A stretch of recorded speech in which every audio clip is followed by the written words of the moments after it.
En avant, match numéro 9, les amis. Ah, super. Bienvenue pour cette émission avant le derby tant attendu entre Concarneau et Guingamp à Brest, au stade Francis Leblé.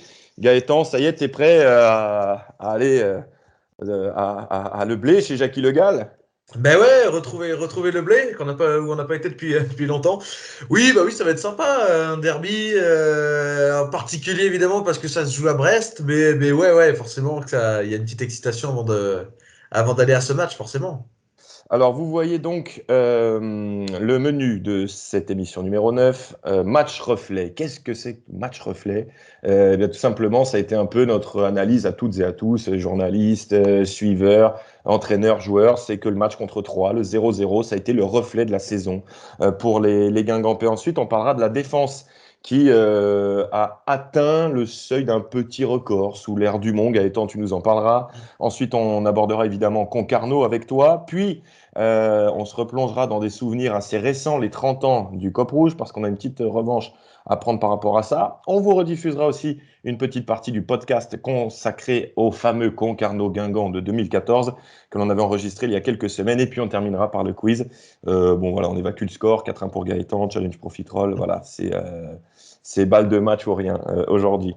Alors, match reflet, on commence par déjà cette déclaration de Stéphane Dumont. Écoutez, c'est après la rencontre, le 0-0 contre 3, et on a l'impression, lui comme nous, d'avoir déjà vécu cette scène, cette déclaration un paquet de fois.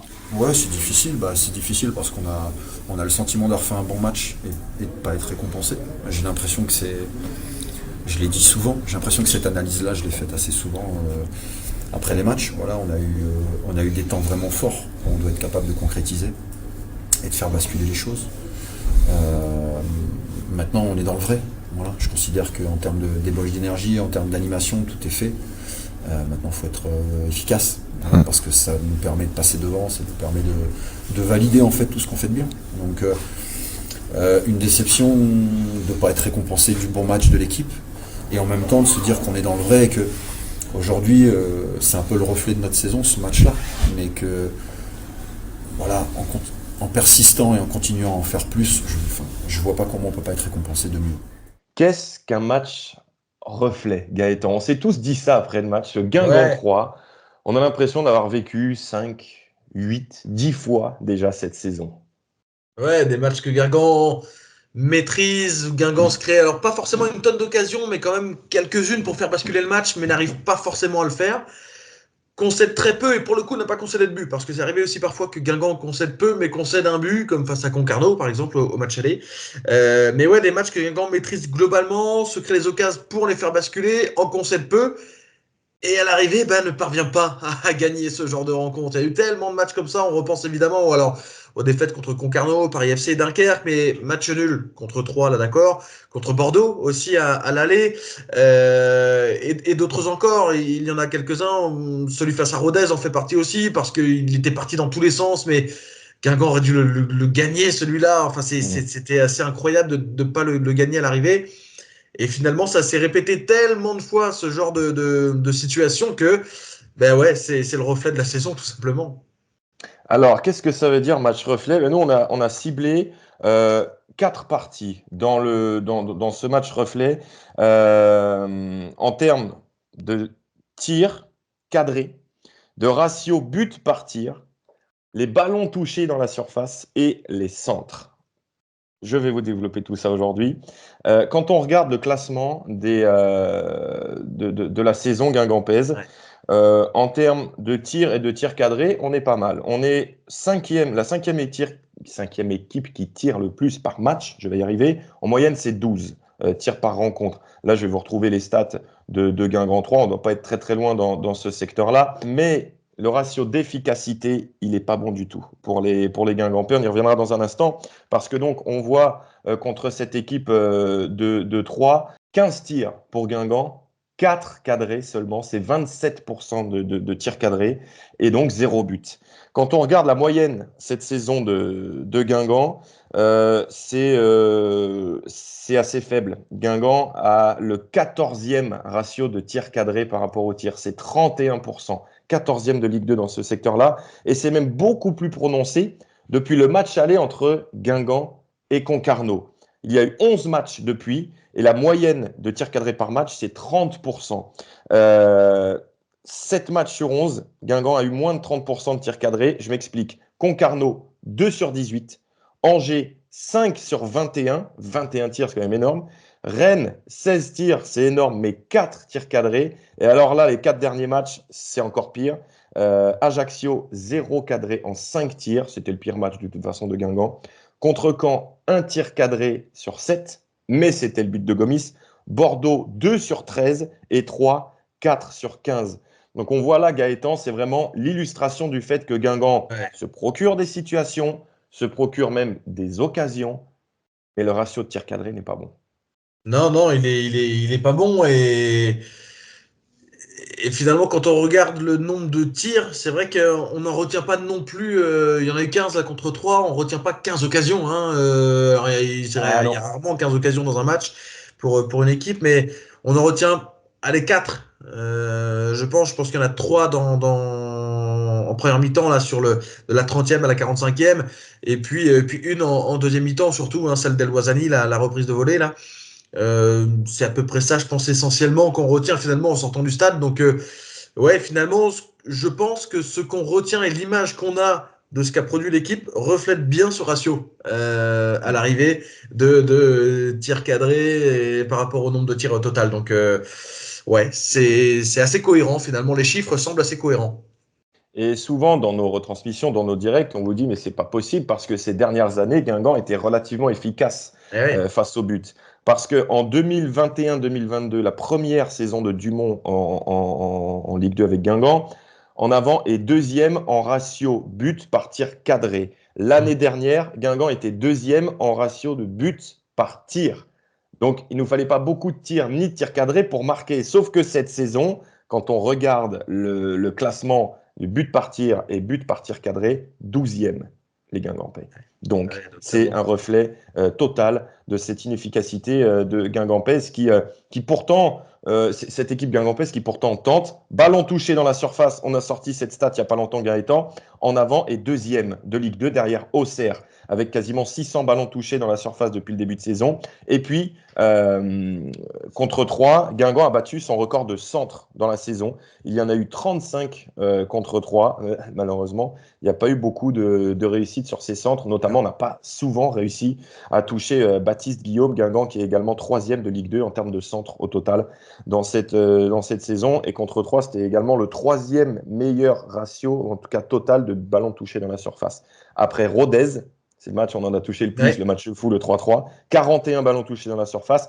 Et au match aller à 3, où Guingamp avait eu énormément d'occasions, 39 ballons touchés ce soir-là pour en avant. Donc voilà, pour résumer, Guingamp tente beaucoup. 2e en ballons touchés dans la surface. 3e en termes de centre. 5e en termes de tir en Ligue 2. Mais voilà, les ratios sont pas bons. 14e en tir cadré par tir. 12e en but par tir cadré et but par tir. Donc ces stats-là sont peut-être un peu compliqués à comprendre pour le grand public, mais c'est un marqueur net de cette inefficacité qui dure depuis des mois. Ouais, c'est vrai, parce que ça fait finalement depuis peut-être pas le tout début de saison, parce que début de saison, il y a eu des matchs où Guingamp a beaucoup marqué contre Ajaccio et Pau, par exemple, victoire 4-0, 3-0, Annecy, victoire 4-1. Donc il y a eu beaucoup de buts, mais c'est juste après ça, finalement, que ça s'est assez effrité de ce point de vue-là, ouais. Ouais, effectivement, donc les Guingampais qui vont devoir trouver cette efficacité enfin cette saison. Ce qui est étonnant quand même, c'est que c'est quasiment les mêmes joueurs que l'année dernière devant. Alors Sagna, non, mais Picard, Mergem, El Ouazzani, Guillaume, ils étaient tous là l'année dernière et ils étaient quand même relativement efficaces. Courtet aussi a marqué beaucoup en fin de saison. Bon, voilà, c'est quelque chose à retrouver du côté de Guingamp. Par contre, il y a quelque chose, Gaëtan, qui est beaucoup plus cohérent et solide par rapport à l'an passé, c'est notre défense. Oui, avec déjà 11 clean sheets, donc 11 matchs sans concéder de but cette saison depuis le début. Donc le total de la saison passée était égalé. C'était 11 également pour en avant. D'ailleurs, depuis la relégation en Ligue 2, le meilleur total, c'est 15. Et c'est sur la saison 2020-2021, celle où Guingamp s'est fait énormément de frayeur, mais il y avait eu pas mal de 0-0 sur cette saison-là. Et surtout, Guingamp avait terminé la saison par 5 clean sheets d'affilée. C'est vrai que on retient souvent la grosse fin de saison. On retient un peu moins le fait que Guingamp ait été ultra solide aussi défensivement, Pierre, sur cette série-là. Ouais, en fait, surtout cette année-là, ce qui ressortait de cette équipe, c'est qu'elle était indigente offensivement très longtemps. Combien de purges on s'était farci cette saison-là, notamment à Rodourou. Je me souviens de match contre Nancy, Sochaux, Dunkerque. Sochaux, Dunkerque. Ah oui, en plus, je crois que Dunkerque en plus avait été réduit à 10. Ouais. Donc, ouais, ça avait été de longs moments d'ennui. Ouais, il y avait eu plusieurs moments importants dans la saison. Il y avait eu déjà le changement de gardien, parce que c'est Larsen qui commence cette saison. Et puis, il y avait aussi cette charnière un peu exotique togolo-brésilienne qui avait été trouvée par Fred Bompard en fin de saison, Romao Sampaio, qui a été la charnière la plus solide depuis la relégation avant Gomis Lemonnier. Même si c'était sur les 10 derniers matchs, hein, ça n'avait pas duré énormément dans le temps, mais c'est vrai que Guingamp donnait le sentiment dans cette fin de saison-là d'être infranchissable avec l'expérience de Romao et puis le côté un peu sanguin, musculeux de Papaye Sampaio. Donc c'était à ce moment-là effectivement un Guingamp plus solide que brillant, mais c'est ce qui nous avait sauvés. Et puis il y a eu voilà, des belles partitions de Basilio, notamment le fameux 0-0 contre le PFC, un point super important pour le maintien, où Basilio arrête un péno à la 90e à domicile. Donc, ouais, ça avait été un bon moment, mais assez ponctuel. Là, on voit quand même cette saison qu'il y a un fil conducteur.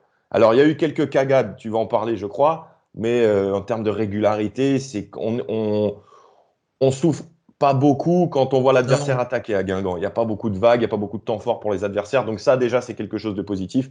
Là encore, c'est plus devant le problème. Ouais, ces 11 clean sheets, ils s'expliquent notamment par le fait que Guingamp concède très peu de tirs cadrés. 82 tirs cadrés concédés seulement.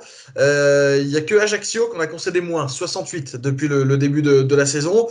Donc bon, voilà, Guingamp est rarement mis en grand danger. C'est souvent d'ailleurs ce qui ressort aussi des analyses d'après-match et avec Stéphane Dumont, une équipe qui concède peu. Par contre, sur ces 82 tirs cadrés, je viens de faire la moyenne, ça fait 3 tirs cadrés par match concédé, c'est très faible. Ouais, c'est faible. Mais par contre, sur les 82 tirs cadrés, il y en a 2,8 en moyenne qui terminent au fond. Donc, ça 2,8 par. Il n'y a que Rodez en fait qui a un ratio plus faible, et ainsi que Viron et Ajaccio. Ajaccio, qui en concède peu aussi, mais finalement, 2,7 en moyenne, Enfin, 2,8 pour en avant, c'est quand même assez élevé par rapport au nombre de buts, au nombre de tirs concédés et au nombre de tirs cadrés. Alors, comment essayer d'analyser cette stat? Il y a deux parties. C'est Basilio, qui le disait lui-même à un moment donné de la saison, n'a pas été assez décisif, même si là, quand même, sur les 3 derniers matchs, notamment les 2 derniers à domicile, il a très peu de travail, mais il sort la parade qu'il faut pour maintenir sa cage inviolée. Et puis aussi le fait que parfois, en fait, quand on craque, on fait pas semblant. En fait, on offre des cadeaux. Ça, on a souvent employé ce terme. Donc des cadeaux, c'est quoi? C'est des occasions très nettes en fait pour l'adversaire. Donc ils sont presque dans un fauteuil pour conclure. C'est pas des tirs cadrés à angle fermé, compliqués. Non, c'est vraiment des occasions nettes. Ou alors des coups de pied arrêtés, parce que quasiment la moitié des buts ont été concédés sur coups de pied arrêtés. Donc Guingamp qui concède un but tous les 2,8 tirs cadrés. C'est assez élevé. Mais en fait, tout ça est aussi bien séquencé. Parce que si on regarde un peu les buts, enfin les matchs sur lesquels Guingamp a concédé ses buts, il y en a 4 à Amiens, 4 contre Annecy, 3 contre Rodez, 3 contre Ajaccio. Donc si on prend ces 4 matchs-là, il y en a 14 de concédés. C'est quasiment la moitié. Guingamp en a concédé 29. 14 sur 29 ont été concédés rien que sur 4 matchs. Ce qui montre que finalement, sur tout le reste, il n'y a quasiment rien de concédé et une équipe qui est très solide. Mais il y a en effet des périodes où, en tout cas des matchs où ça sombre, et quand c'est le cas, c'est pas à moitié. Ça, c'est vrai. Ouais, effectivement. Donc bon, c'est positif, mais voilà, ça peut arriver, hein, des accidents dans des saisons. Moi, je me souviens de l'année de la montée en 12-13 sous Gourvenec. On s'était fait tamponner sur une série de matchs à l'extérieur. Début 2013, il y a eu un 3-1 à Châteauroux, quelque chose comme ça. 3-1 à Châteauroux, 2-1 à Laval, 2-0 à Istres aussi. Ouais. À Tours aussi, on s'était fait tamponner. À Tours aussi, 2-0, ouais. Donc bon, voilà, il y a des moments comme ça, mais alors alors, beaucoup voient que le négatif dans la saison, mais quand même défensivement, on parlait notamment de cette charnière centrale, dressée en étendard de cette saison. C'est quand même assez sympa. Voilà donc pour un éclairage un petit peu statistique, un petit peu dans l'analyse donc de ce Guingamp 23-24, en espérant donc qu'il y ait la solidité contre Concarneau, mais qu'on y ajoute un peu de bordel organisé, comme disait Dumont, ou d'efficacité surtout. Même si on n'a qu'un tir cadré contre Caen et qu'on gagne 1-0, écoutez, on prend 1-0, c'était le score du match aller, mon petit Gaëtan, pour Concarneau à Guingamp. On va replonger dans quelques minutes dans le match aller à travers les 30 ans du Cop Rouge. Mais parle-nous donc de cette équipe de Concarneau qui fait une première saison en Ligue 2 tout à fait honorable et correcte. Oui, une équipe qui, sans surprise, est un petit peu en difficulté à domicile, entre guillemets. On sait que Concarneau a partagé ses matchs à domicile. À domicile avec un S. Ouais, c'est ça, dans 4 stades. À Brest, donc, où ça jouera ce week-end, à Lorient, à Guingamp et même à Caen, puisque Concarneau Paris FC s'est joué à Caen cette saison, le Moustoir n'étant pas disponible sur ce jour-là. Si on prend d'ailleurs les stats à domicile, Concarneau, c'est 15 points engrangés à la maison et c'est 18 à l'extérieur. Donc un léger meilleur bilan à l'extérieur aussi. Seulement 4 victoires à domicile pour Concarneau, c'est la même chose d'ailleurs pour Guingamp. 4 victoires, 6 défaites et 3 nuls. Une équipe qui a du mal souvent à gagner à domicile, qui a surtout eu beaucoup de mal à gagner à domicile en début de saison, sur la première partie. Enfin, sur la première partie, ouais, jusqu'à novembre. Il y en a eu un petit peu ensuite qui sont arrivés. Voilà, malgré tout, il y a quelques victoires quand même, quelques points engrangés à la maison par les hommes de Stéphane Le Mignan. Une équipe aussi qui a en revanche la force d'avoir un vrai buteur.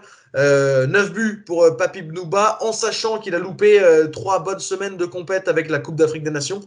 Donc 9 buts pour le Mauritanien, c'est le meilleur buteur de l'équipe. 3 passes décisives aussi pour lui. Donc il y a presque une dépendance à Papi Bnouba, l'attaquant de Concarneau, qui fait beaucoup de différence. Et puis c'est une équipe qui, lorsqu'elle ouvre le score, est imbattable, tout simplement, puisque après l'ouverture du score de Concarneau, c'est 8 victoires et 2 matchs nuls pour les Tonniers. Donc faudra pas concéder le premier but sans doute samedi, même si voilà, les stats sont aussi faites pour être un petit peu contrées régulièrement, mais là voilà, cette saison Concarneau, c'est vraiment une constante. Premier but marqué égale au moins 1 point, et la plupart du temps 3 points pour les Tonniers. Donc méfiance aussi sur l'importance du premier but. Guingamp qui ces derniers temps d'ailleurs alterne un peu entre le fait d'ouvrir et de concéder l'ouverture du score. Donc voilà, ça reste assez équilibré de ce point de vue-là. Mais attention aux Tonniers là-dessus. On l'avait vu au match aller. En plus, Concarneau qui avait marqué le premier but, et ensuite malheureusement on n'a pas réussi à renverser la vapeur dans un match qui ressemblait aussi au match de Troyes. Alors, on n'a pas perdu le match de Troyes, mais c'est quelque chose qui nous a chagriné. Je crois qu'on en a parlé samedi, et puis on en a parlé toute la semaine, parce qu'on était ensemble, Gaëtan, à Guingamp, au travers notamment des visites du stade. Moi, ce qui me chagrine le plus, en fait, cette saison, c'est pas forcément d'être 11e ou quoi que ce soit, c'est qu'il y a eu beaucoup de matchs à Roudourou où, en fin de rencontre, Guingamp devait pousser pour soit égaliser, soit gagner le match, et on n'a pas senti de flamme. Et moi, c'est ça qui me chatouille le plus, qui me chagrine le plus, parce que, tu vois, on aime bien être emporté un peu par le public, par une équipe. Ouais, que le dernier quart d'heure soit un peu fou, là, que ça frappe de partout, qu'il y ait des centres, une vraie pression. Ce qu'on avait souvent l'habitude de voir à Guingamp, beaucoup moins maintenant. C'est vrai que c'est... Alors, est-ce que ça s'explique aussi parce que Guingamp a tendance à peut-être donner plus sur les débuts de match ou à certains moments précédents? C'est vrai qu'on débute mieux les matchs qu'on les finit. Ouais, c'est ça. Donc, mais c'est vrai que la fin de match, quand il y a 0-0 ou quand tu es mené d'un but, t'attends que ça pétille un peu, et ça manque un peu, ça, c'est vrai, ce côté-là. Ouais, et donc malheureusement, c'est ce qui s'était passé au match aller. On va se replonger dans de doux souvenirs. C'est peut-être une de nos meilleures émotions cette saison, en tout cas à domicile. C'est donc ce derby contre Concarneau. On vous rediffuse le reportage à la Guingampaise sur les 30 ans du Cop Rouge avec Dylan Louisère, qui depuis est devenu capitaine, qui était venu notamment avec nous dans le Cop Rouge.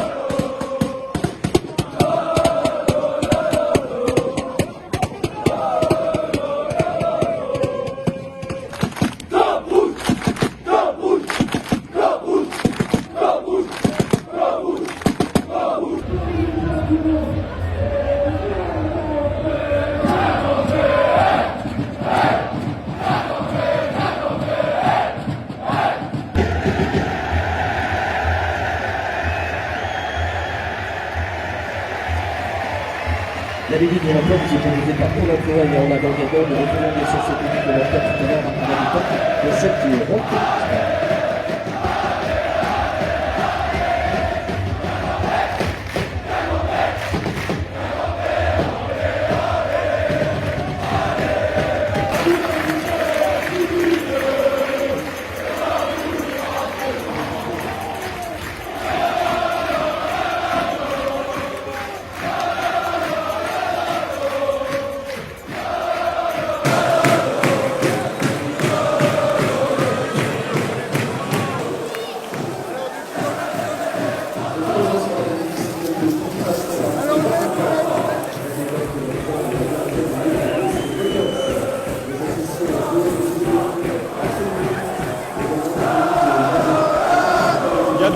Il y a 2-0, on l'a pas vu. Eh les gars, il y a Dylan Louisser qui est là, il est suspendu. Les mecs, il est là, il est avec nous, les gars. Dylan Louisser.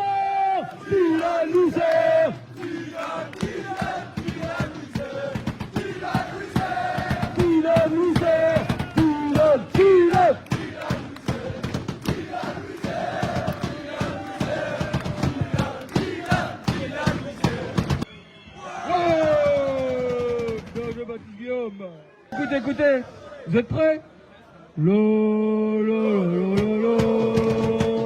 Allez, Guingamp. Allez, tout le monde. Bon, c'est pas grave.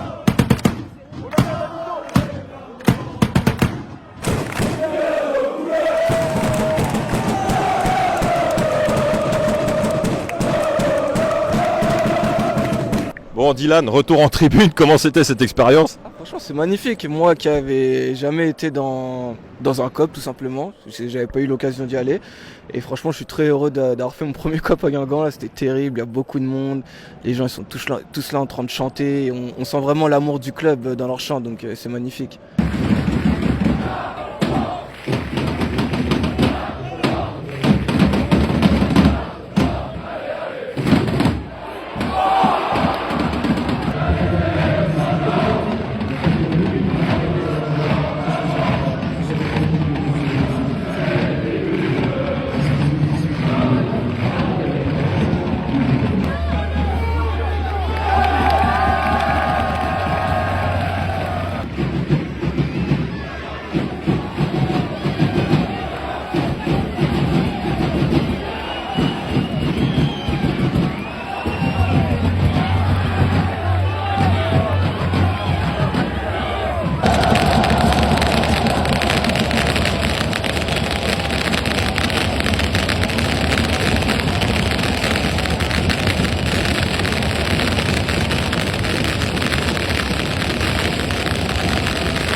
Ce feu d'artifice, ouais. J'en ai jamais vu un aussi beau. C'était sympa. De la latérale ouest. Et je remercie encore Miko, parce que c'est lui, Miko c'est un des leaders du COP Rouge, il a fait le podcast avec nous, et c'est lui qui à la mi-temps m'avait dit, si tu veux filmer la fin, il m'avait pas dit ce que c'était, il dit, prends beaucoup de recul. Ok, donc j'étais devant le banc de l'équipe visiteuse, j'étais allongé sur le terrain pour avoir en fait une vue vraiment imprenable sur la latérale ouest, donc je le remercierai jamais assez de nous avoir proposé cet angle de vue. On avance dans cette émission, on en arrive au podcast avec ce fameux Concarneau-Guingamp de janvier 2014, 16e de finale de la Coupe de France, remportée par En Avant quelques mois plus tard au Stade de France contre Rennes. Ce Concarneau-Guingamp, c'est le match le plus difficile, le match qui nous a fait passer par beaucoup d'émotions. C'est le seul match de l'épopée où le Guingamp de Gourvenec a été mené. On vous rappelle que durant toute cette deuxième partie de saison, on vous propose un podcast par match sur cette épopée. Et là, on vous repropose donc un extrait de ce podcast consacré au Concarneau-Guingamp, enregistré avec toi, Gaëtan, mais aussi avec Cédric Fauré, l'attaquant de Guingamp ce soir-là, et Stéphane Quimper, le latéral de Concarneau. Et on va justement vous faire réécouter en fait le moment où le match tourne avec à la 102e minute, la 104e minute même, le but de Yatabaré et une minute plus tard, le but du 3-2 de Beauvue. On y va. C'était vraiment étonnant parce que Concarneau, c'était leur première incursion dans le camp guingampais. Il a fallu donc cette frappe magnifique en pleine lucarne de l'extérieur de la surface pour que Concarneau prenne l'avantage dans cette rencontre. Alioui sur le côté droit, Alioui qui centre vers Yatabaré. L'égalisation de Mustapha Yatabaré Samassa qui saute de joie. On est en train de fêter ce but en tribune de presse avec notre ami Alexandre. 2 buts partout, superbe centre d'Alioui, un but qui ressemble un peu à l'égalisation de Concarneau tout à l'heure. Tête plongeante de Yatabaré dans le petit coin du but de Cézec. On vous l'avait dit, à course seule l'an passé, ça avait été un match de fou, ça s'était terminé à 4-3 et là ça fait de partout entre Concarneau et Guingamp. On respire un peu mieux, Dominique. Ouais, ouf, du côté guingampais, mais quand même, hein, quel match ce soir à Concarneau, 2 buts partout entre Concarneau et Guingamp. Guingamp qui vient d'égaliser, 2 buts partout, Guingamp qui vient d'égaliser. Voilà, on a eu peur quand même pendant quelques instants du côté guingampais, on essaye de se rassurer, mais ça va être de toute façon une fin de match folle entre Concarneau et Guingamp. Il va falloir de toute façon qu'une des deux équipes marque un autre but, sinon on va vers les tirs au but. Oui, et je me faisais la réflexion tout à l'heure, on a quasiment jamais eu de tir au but sur Radio Bonheur, Dominique. Il y en a eu dans les 2006-2007, mais alors depuis il y a longtemps. Temps, même sur Radio Bonheur, et donc pour Guingamp, je crois que le dernier, c'était contre la Vitréenne au 8e tour de la Coupe de France victorieuse des Guingampais en 2009. Dégagement de Mamadou Samassa. Il reste 20 secondes dans le temps réglementaire de cette première période de la prolongation. Ça commence à faire long de décrire tout ça. Les récupérations de Giresse qui se bat bien. Mathis pour Yatabaré. Allez, ça passe peut-être avec Mathis pour Beauvue. Beauvue pour Giresse. Non, c'est Alioui qui est servi. Allez, encore peut-être un bon centre. C'est contré ce centre d'Alioui. Récupération. Allez, il faut recentrer parce que c'est la fin du temps réglementaire. Oh, c'est parti pour ce centre. Tête de Beauvue, 3e but. C'est magnifique. Rachid Alioui. Manœuvre de match. 2 centres monstrueux de Rachid Alioui et Beauvue qui met sa tête. C'est quasiment encore le même but que celui de Yatabaré au coin du poteau et Beauvue qui vient glacer l'ambiance ici à Concarneau. Diallo qui allait se jeter dans les supporters. Beauvue aussi. 3-2. Guingamp qui en 3 minutes a renversé une situation qui était bien compliquée grâce à Yatabaré et à Beauvue et surtout grâce à la qualité de centre de monsieur Rachid Alioui. Ouais, là, Gaëtan en tribune, est-ce que toi tu t'étais levé sur les 2 buts consécutifs? Je suis quasi sûr. Ouais, parce que autant des fois, même quand on est supporter, qu'on s'impose contre un club amateur, bon, on célèbre mais plus tranquillement. Voilà, la joie est moins intense que quand tu bats une Ligue 1 ou autre. Par contre là, dans le Vultraknar dans lequel on était embarqué, tu égalises et tu remarques dans la foulée. Ouais, t'es obligé de te lever. De célébrer un petit peu, même s'il y a des Concarnois autour de toi. Bon, ils sont sympas en plus, donc ils l'ont pas mal pris. Mais tu te lèves forcément parce que là, tu reviens de loin, quoi. L'ambiance, le bourbier un peu sur le terrain, la tournure des événements. T'arrives à t'en sortir en 2 minutes, ça paraît incroyable. Et donc, Guingamp qui a retourné ce match et qui a été mené seulement 5 minutes dans ce match et même dans toute l'épopée. Ce sont les 5 seules minutes où En Avant a été mené au score dans cette épopée qui l'a mené au sacre le 3 mai 2014. Stéphane, comment tu expliques le fait de prendre 2 buts coup sur coup? Cédric parlait de trou d'air au sens propre il y a quelques instants, ou c'est trou d'air au sens figuré visiblement? Non, mais après, l'explication, c'est qu'on n'est que des joueurs de National 2 et on n'est pas des joueurs de Ligue 1, tout simplement. On a un manque de régularité dans la concentration et dans certains petits détails qui font que c'est des joueurs de haut niveau et que nous, on reste des joueurs. Enfin, en tout cas, moi, j'étais amateur à ce moment-là.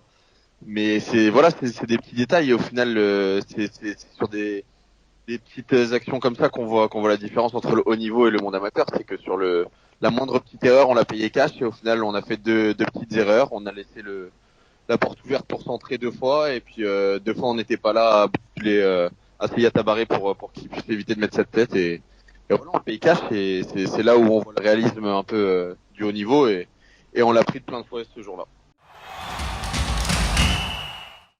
On vous rappelle que tous nos podcasts sont disponibles sur les plateformes adéquates, sur Deezer, Spotify, Apple, mais aussi sur notre site internet à laguingampèse.com où vous pourrez aussi retrouver notre boutique en ligne avec les mugs, la casquette et les petits décapsuleurs. Attention, la saison des apéros arrive. Munissez-vous de votre décapsuleur à la Guingampèse. Et puis de la casquette pour être sur la terrasse. Ah ouais, ça c'est sûr, ça c'est sûr. Nous, on va bien en profiter en tout cas. Passons donc au quiz. Challenge Profitroll. On est d'accord que l'on est sur une série de 3 victoires consécutives pour notre Gaëtan Pinel national. Voilà, écoutez, moi je me suis entraîné.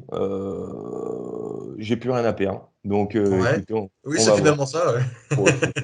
Foutu pour foutu. Allez, je t'en prie. Donc, j'engage pour répondre en premier. Ouais. Encore une fois. J'ai l'impression d'avoir été assez gentil sur les questions. J'en ai corsé une du coup parce que je trouve que les 2 autres sont gentils. Et notamment celle à 3 points. Donc bon, ça va peut-être te permettre de passer devant. Première question, on va revenir sur le match aller. Quel Guingampais avait touché la barre au match aller contre Concarneau? Baptiste Guillaume. Bonne réponse. C'était Baptiste Guillaume sur un corner. Il y avait Sidibé dans les parages et c'est Guillaume qui avait touché la barre. En deuxième mi-temps, non? Ouais, c'est ça. 1-0 Pierrot donc. Bon, tiens, on va faire les stats aussi. Ratio de victoire par but. Alors, moi, donc il y a 5 points aussi en 3 questions, mais il y en a 2 à 2 points. Voilà, j'ai un peu dans ce quiz. La première, c'est un scénario. Tu vas devoir me retrouver le match et la saison. Ok. C'est parti. Suarez, 14e. Gourvenec, 68e. Fouret, 71e. Duplan, 79e. Aquin, 87e. C'est Clermont-Guingamp, saison 2005-2006. Bonne réponse de Gaëtan Pinel. Là, il y a 2 points, là? Il y a 2 points. 2-1. Ah, super. Ah oui, attends, quand même, c'est comme au quiz à la mandoline. Ouais. Eh bien, allons-y. Deuxième question. D'ailleurs, c'est le dernier but en professionnel de Gourvenec, celui-là. Je pensais le piéger là-dessus. Ouais. Okay. Non, je me souviens bien de ce match-là, ouais. Je vais te sortir des matchs, je pense, des années 60. Tu vois, en R2 et tout. Mais je me souviens qu'en mai 62, on a... Alors, question à 3 points. Donc tu gardes la plus dure pour la fin. Ouais, c'est le moment de charger là, la mule au niveau des points là. On va s'intéresser au stade Francis Leblay. Qui sont les 3 derniers buteurs d'en avant au stade Francis Leblay? En match officiel, évidemment, on compte pas les amicaux. Alors, Eduardo a marqué sur péno, dernier but en 8-9.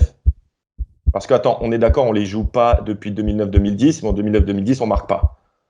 Ouais. C'est 2-0 là-bas, 0-0 chez nous. Donc, Eduardo marque sur péno en 8-9, c'est ça? Et alors, attends, la victoire 3-2, c'est en 6-7, mais en 7-8, on fait quoi? Waouh. Je me demande...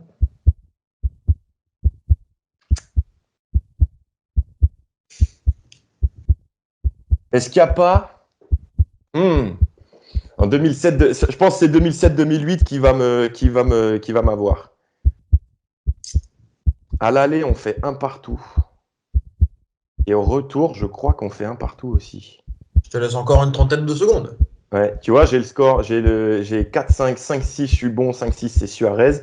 Le 6-7, c'est le fameux 3-2, et c'est le 7-8 qui me manque. Écoute, je te dirais, pour 7-8, Richard Martini.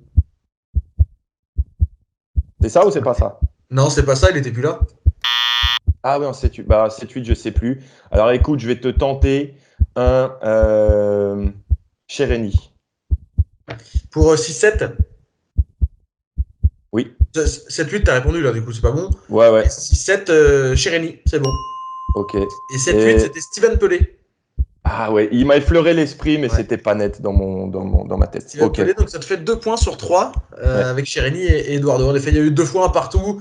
Et puis la victoire 3-2 où c'est Chérény qui avait marqué le. Et je me doutais que c'était le 7-8 qui pouvait être piégeux, mais je savais pas si tu l'avais. Et Ouais, moi, ouais. honnêtement, je l'avais plus. Je sais pas pourquoi, je m'étais mis en tête qu'Eduardo avait marqué 2 fois d'affilée là-bas, mais non. Ouais. Non, non, ouais. Mais tu vois, Steven Pelé, il m'avait effleuré l'esprit. Et Martini, en fait, il marque en 6-7 au match aller au péno. Et alors, 7, Ouais. ah si, 7-8, on gagne 1-0, but de Suarez. À chez nous. Ou Savino. Non, Non, Savino. c'est Savino. Ouais, Savino, ouais. Pas Suarez. Savino, ouais, C'est Savino, oui. Savino, pardon. Bon, voilà, on y est. 3-2 Pierrot, on est d'accord? Ouais. Ok. Là, on va terminer. Alors quoi? Je mets la question à 2 ou la question à 1 point? Non, mais la question à 2, vas-y. Les Jeux Olympiques arrivent, mon petit Gaëtan Pinel. Paris 2024. Cite-moi 2 personnalités guingampaises, ça doit t'aiguiller, qui ont gagné la médaille d'or aux Jeux Olympiques. De football, hein? Ouais. Il y en a un, je pense, mais un deuxième. Deuxième, j'aurais pas. Je vais te citer Farid Talaoui. C'est pas bon. Ah. Je vais lâcher 2 points là. Je te 2 laisse, personnalités, ça doit aiguiller ça. Ouais.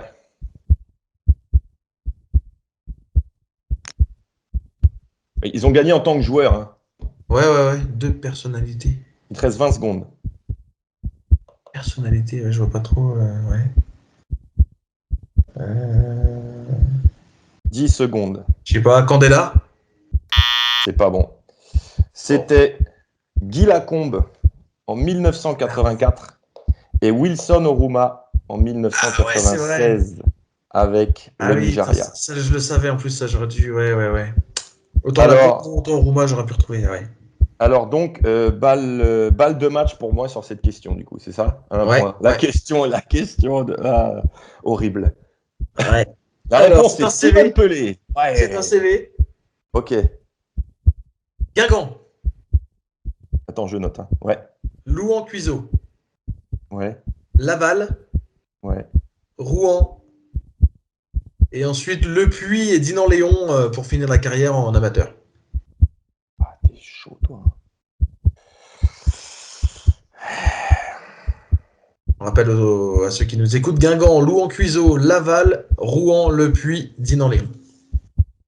J'ai corsé celle-là parce que... On est d'accord, le gars, il a joué en pro à Guingamp. Hein. Ah oui.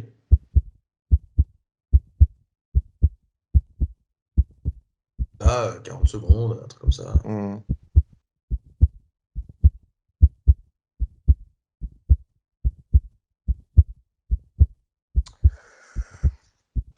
J'ai pas d'autre idée que lui, mais ça m'étonnerait que ce soit ça. Jean-Jacques Houzé. Bien joué. C'est lui. C'est lui. C'est lui. C'était lui. Bah, pourquoi c'était pas le plus dur finalement ce quiz-là? Non, en fait... Je te dis, j'ai été trop gentil sur ce quiz. Ouais. Ah non, franchement, Houzé, c'est chaud. Non, en fait, je vais t'expliquer. Dinan-Léon, il a été entraîneur. Donc, je me suis dit, si ça se trouve, il a fini en tant que joueur là-bas. Et puis Guingamp, en fait, il fait la première montée de Guingamp en D1. Ouais. Et je me dis, ça se trouve, c'est au début de sa carrière et tout. Et je le voyais pas aller dans des clubs un peu plus huppés, etc. Ah, bon, je fais la dernière question pour le fun quand même, quoi. Bon, c'était un CV aussi. Donc, tu vois, on y arrive. Rouen. Non, pardon. Dans l'autre sens. Vichy, Maubeuge, Caen, Guingamp, Mönchengladbach, Lyon, Guingamp, Rouen. Hubert Fournier. C'est bon, bonne réponse de Gaëtan Pinel. Mais ça sert à rien, quoi. T'es eu sur les JO, voilà, merci, Jeux Olympiques. 4-2. Ouais. Ça y est, la profiterole. Bah, c'est bien parce que au moins ça relance le truc, là, la bagarre. Bon, je suis content. Voilà, merci à toutes et à tous déjà de nous avoir suivis. C'était le numéro 9 d'En Avant Match. Concarneau-Guingamp, donc demain 19h, prise d'antenne aux alentours de 18h45 à la Guingampaise avec toi. Gaëtan, faites bien attention en parcage, hein, les amis guingampais, cherchez pas trop les fritures. Gaëtan, ne te mets pas tout de guingampais vêtu, ne provoque pas. Je te veux sur pied avec nous pour le match contre Valenciennes. Voilà, bon déplacement à toutes et à tous, bon match, on espère. Une victoire guingampaise. On vous rappelle notre site internet à laguingampaise.com pour la boutique, pour les podcasts et puis pour aussi vous rediriger vers notre chaîne YouTube avec pas mal de contenu. Salut les amis, Guingampais, Guingampais. Ciao. Ciao, ciao.